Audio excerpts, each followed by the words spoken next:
बायकोसमोर shining मारायला गेला आणि एक चूक घडली. हनीमूनच्या दिवशीच ती पाहतच राहिली. लग्न हा प्रत्येक तरुण आणि तरुणीच्या जीवनातील महत्त्वाचा काळ असतो. या काळात त्यांना अनेक नव्या गोष्टींचा सामना करावा लागतो. तसेच लग्नानंतर हनीमून हा प्रत्येक जोडप्यासाठी जीवनातील सुवर्ण काळ असतो. पण काही वेळा एक छोटीशी चूक संपूर्ण आयुष्य उद्ध्वस्त करू शकते.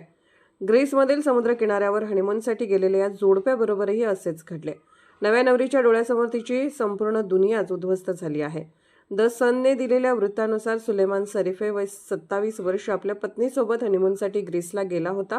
हनीमूनच्या तिसऱ्या दिवशी त्याने आपल्या पत्नीसमोरच एका उंच जागेतून समुद्रात उडी घेतली. कातळावर पडल्याने त्याला गंभीर इजा झाली. त्याच्या मानेच्या आणि पाठीच्या कण्याला गंभीर दुखापत झाली. या अपघातानंतर सुलेमानला तुर्कीच्या पेथिये येथे उपचारासाठी दाखल करण्यात आले. 11 दिवस तो जीवन आणि मृत्यूशी झुंजत राहिला. डॉक्टरांनी खूप प्रयत्न केले, मात्र 6 जून रोजी त्याचा मृत्यू झाला.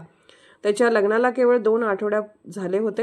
हे कपल लग्नाच्या तिसऱ्या दिवशी हॉटेलमधून निघून फिरायला गेले होते. पती आणि पत्नी दोघे पण फिरायला निघाले होते. दोघेही एका उंच टेकडीवर पोहोचले होते. ते दोघेही वरून समुद्र पाहत होते. तेवढ्यात तरुणाने वरून थेट समुद्रात उडी मारली, पण खाली असलेला दगड त्याने पाहिला नाही. त्यामुळे त्याला गंभीर दुखापत झाली.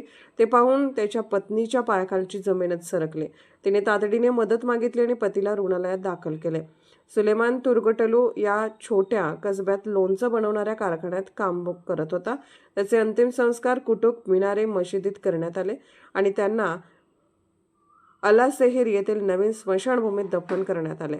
ही घटना ग्रीसमध्ये एका ब्रिटिश तरुणाने कोणताही विचार न करता समुद्रात उडी मारल्यामुळे झाली. या एका उडीमुळे त्याचा मृत्यू झाला आहे.